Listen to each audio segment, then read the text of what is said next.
Nesse vídeo eu vou tratar com vocês a respeito das seguintes questões. Os controladores de Irani estão vendendo as suas ações? Estão se desfazendo das suas posições? Você deveria se preocupar com isso? E será que as ações de Irani nos preços atuais ainda valem a pena? Então vem comigo. Salve, salve investidores! Como é que vocês estão? Sempre lembrando que antes de continuar você clica no botãozinho aí embaixo de inscrever-se para ajudar esse canal, tá bom? E como antecipei para vocês, o tema desse vídeo diz respeito a Irani e a venda da participação dos controladores que vem ocorrendo desde o final do ano passado, e isso vem preocupando investidores. Por que isso preocupa investidores? Porque o smart money, ou seja, o dinheiro inteligente, que é aquele dinheiro que está nas mãos dos controladores, dos institucionais, dos grandes players do mercado, eles se movem para direções específicas, muitas vezes por conta de informações privilegiadas. E o pequeno investidor minoritário, ele tenta monitorar esses movimentos do smart money, de tal modo que a presunção inicial do acionista minoritário, nós, os pequenos investidores, é de que se o controlador está vendendo, é que há alguma coisa de errado com a empresa. Por que ele estaria vendendo afinal? É sobre isso que vamos tratar aqui nesse vídeo e também comentar um pouquinho a respeito da empresa. Como vocês sabem, é a quarta maior posição da nossa carteira de ações brasileiras. Eu tenho um preço médio de R$ 8,08. As ações fecharam a R$ 8,04. Caso você ainda não saiba, a Irani é uma das líderes de mercado na produção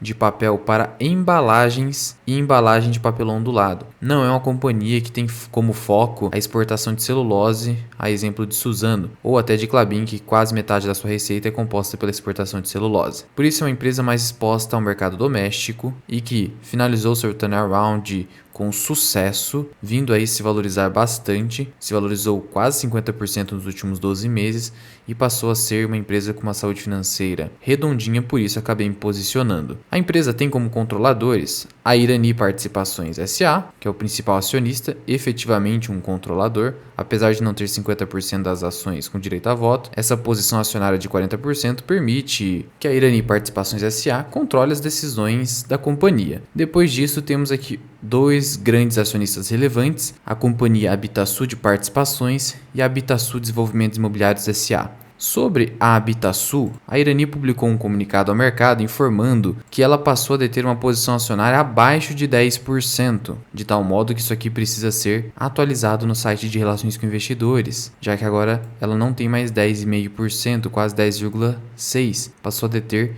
9,9%, e aqui está a justificativa da Habitasul para deter 9,9%, que o objetivo da venda é por necessidade de liquidez, não objetivando a alteração do controle acionário pelo grupo controlador ou da estrutura administrativa da companhia. Ou seja, em relação à Habitasul, já ficou claro que a venda decorre de necessidade de liquidez. E o que seria essa necessidade de liquidez? Cito como exemplo algo que aconteceu no ano passado com o CEO da Petz, que vendeu 7,5% da sua participação na empresa. O mercado também ficou preocupado com isso, porque ele chegou a vender 10 milhões de ações da companhia. Só que após a investigação que foi feita, se descobriu que foi por necessidade de liquidez. O Sérgio, CEO da Petz, precisava do montante para pagar algumas dívidas. Ele disse: fiz alguns investimentos com dívida atrelada à Selic. Como a taxa subiu muito, resolvi vender um pouco da minha posição para pré-pagar aquela dívida. Então foi por uma necessidade de amortização de dívida por conta do aumento dos juros. Não que o CEO, seu controlador, perdeu a confiança na própria empresa. E aí, sobre a Irani,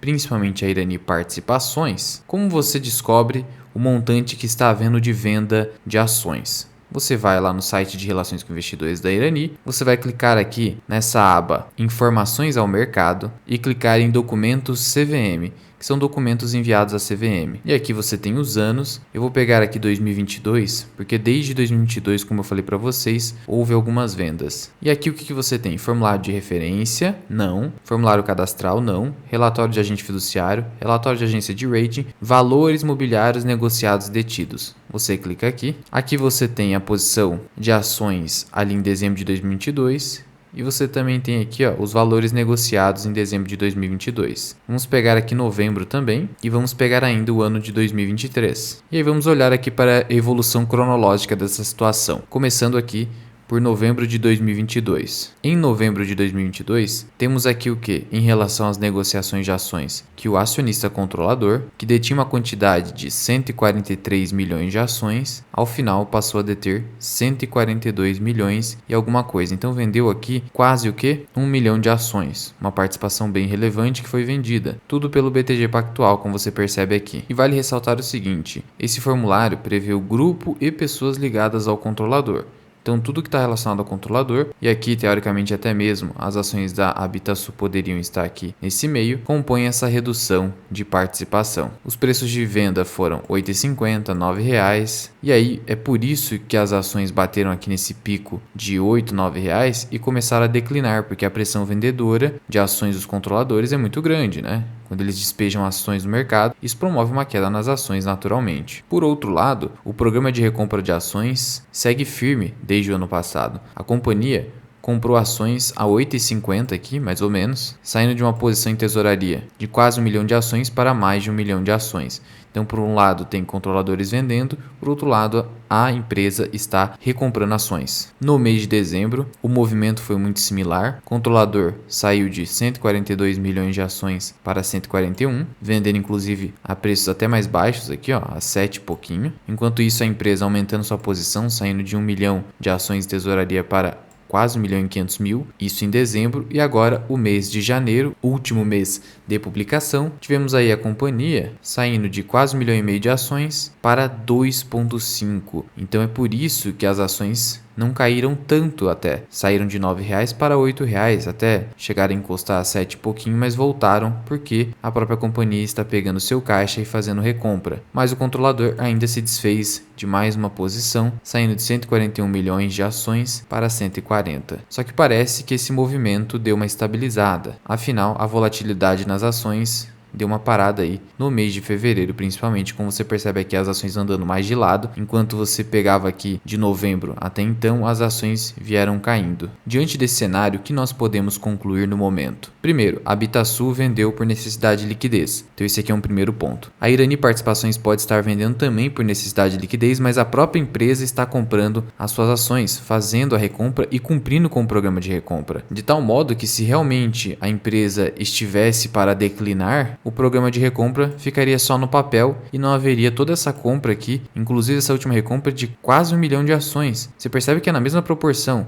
algo em torno de 900 mil ações a título de recompra no mês, que são vendidas pelo acionista controlador. Outro ponto que pode favorecer essa venda do acionista controlador é ter visto que a ação chegou a R$ 9,00, por exemplo, e aí, como ele sabe que o resultado do quarto trimestre não será muito bom, ele vendeu para aproveitar esse movimento. É certo fazer isso? Olha, tecnicamente não é certo, mas você não pode ficar no mundo da fantasia, ficar na Disney achando que esse tipo de coisa não acontece. Como eu falei para vocês, a companhia tem aí um lucro projetado, e esse é o consenso do mercado, de 80 milhões de reais no quarto trimestre. Ela vai publicar os seus resultados no dia 27 de fevereiro. O lucro da companhia no terceiro trimestre foi de 95 milhões, de tal modo que você poderia então ter uma queda aí de 15% no seu lucro, que é algo razoável para acontecer nesse último trimestre do ano passado. Ainda assim, a companhia segue com seus fundamentos firmes. Note-se que, mesmo que haja queda no lucro no quarto trimestre de 2022, a receita já cresceu de um ano para outro, sem eu considerar aqui o resultado do quarto trimestre. Assim também o lucro, que, sem considerar o resultado do quarto trimestre, já está em 355 milhões de reais contra 285 milhões de 2021. Somando-se com o lucro projetado de 80 milhões, teríamos que o lucro de 2022 de Irani ficará em algo próximo de 435 milhões de reais. Sendo que hoje, olha aqui a distorção entre cotação e lucro. O lucro está aqui em cima, vai cair um pouquinho, mas a cotação caiu bastante, de tal modo que o lucro cresceu acima do crescimento das cotações, de tal modo que a ação não está cara. E eu já vou trazer aqui projeções para vocês. Mas para isso, vamos falar aqui também de dividendos, se valeria a pena comprar Irani, não é recomendação de investimentos, mas pensando em dividendos. Eu já antecipo para vocês que comprei também com esse viés na minha carteira, mas principalmente pensando no crescimento exponencial da empresa, que já vem acontecendo. Um primeiro ponto é que o seu payout mínimo é de 25% do lucro líquido. Portanto, é o payout mínimo estatutário e legal. Aqui não tem nada demais. Só que a companhia, ela pode vir a pagar 50% do seu lucro líquido, caso ela verifique uma alavancagem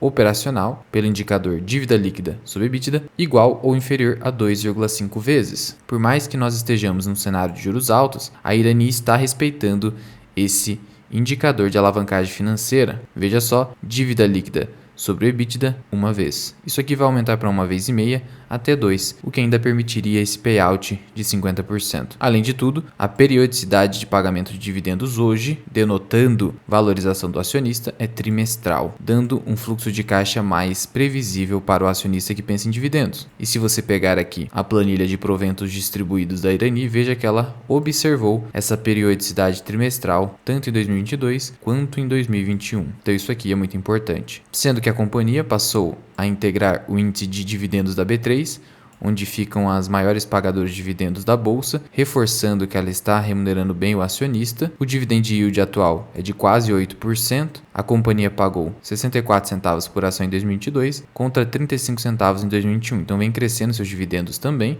junto com os resultados. E aí eu fiz aqui algumas projeções. O que nós podemos ter aqui? Um lucro por ação projetado de R$ 1,99 por ação, até R$ 2,00. Como que eu fiz essa projeção? Muito simples. Como eu disse para vocês, a companhia vai lucrar ao em torno de 435 milhões de reais em 2022, projetando-se um crescimento de lucros conforme o crescimento das receitas dos últimos anos. Teríamos aqui então um crescimento de 12,65% em 2023, resultando no quê? Num lucro de 490 milhões de reais em 2023, que dividido pelo número de ações, teríamos então esse LPA de 1,99, dando então um dividendo projetado por ação de 95 centavos por ação. Esse yield projetado então fica em 11,85, considerando as cotações atuais de R$ 8,00, dando um PL projetado ainda de 4 vezes lucro, um PL muito interessante, e um preço teto de 9,50, utilizando-se como taxa de desconto pelo critério do Basel de 10%, já que o dividendo projetado é bem elevado, a fim de ter mais margem de segurança, e o meu preço de novos aportes, considerando minha posição atual que já superou 3,5% de participação na Irani, de R$ 9,00. Então até R$ 9,00 eu aporto, R$ 9,50 é meu preço teto, estou com um preço médio de R$ 8,00, então ainda posso aportar tranquilamente. E eu classificaria a empresa tanto como de oportunidade quanto de crescimento. Oportunidade porque está muito barata, PL projetado de 4 vezes, tão barata inclusive quanto um Banco do Brasil da vida. E crescimento porque é uma empresa de forte crescimento, um crescimento bem maior que Banco do Brasil, por exemplo, e na minha visão até maior do que Klabin. Minha meta de ações é de 5.000 ações, quero atingir esse número de ações, sempre importante impor uma meta para te estimular a aportar cada vez mais, sendo que hoje eu detenho quantas ações? 3.400, eu poderia então comprar ao longo da minha trajetória mais 1.600. E se você quiser se aprofundar mais sobre investimentos, considere se tornar membro do canal associado Mirai. Você recebe conteúdos exclusivos, como por exemplo aulas, onde eu mostro como montar do zero carteiras de ações. Por exemplo, nesse vídeo eu coloquei uma nova ação na carteira Philip Fisher. Você acompanha o desempenho das nossas carteiras principal, Small Caps e Philip Fisher. Você tem acesso a aulas de indicadores da análise fundamentalista, a nossa carteira do 0 ao 100 mil, onde eu mostro do zero como montar uma carteira de dividendos, aulas sobre Small Caps, aulas de valuation, por exemplo esta de como calcular o preço justo das ações pagadoras de dividendos pelo modelo de Gordon, ensino como investir no exterior na prática e também como você faz a gestão de risco da sua carteira. Além de lives exclusivas para os membros associados Mirai, semanalmente, onde você pode tirar suas dúvidas comigo. Associado Mirai você pode cancelar a qualquer momento. Mas já vai deixando aqui nos comentários, você investidor de Irani, ficou preocupado com esse movimento de ações dos controladores? Lembrando que você precisa agir com cautela. Não é com um simples sinal de venda do controlador que você vai sair zerando posição, porque como vocês viram, isso simplesmente pode ser uma manobra estratégica para conseguir liquidez no mercado. Seja para pagar outras dívidas, seja para realizar algum lucro. Mantenha sua calma e tenha visão de longo prazo. Muito obrigado por ter ficado comigo até aqui. Eu sou o Luan, que é o canal Mirai Investing. Até o próximo vídeo. Fui!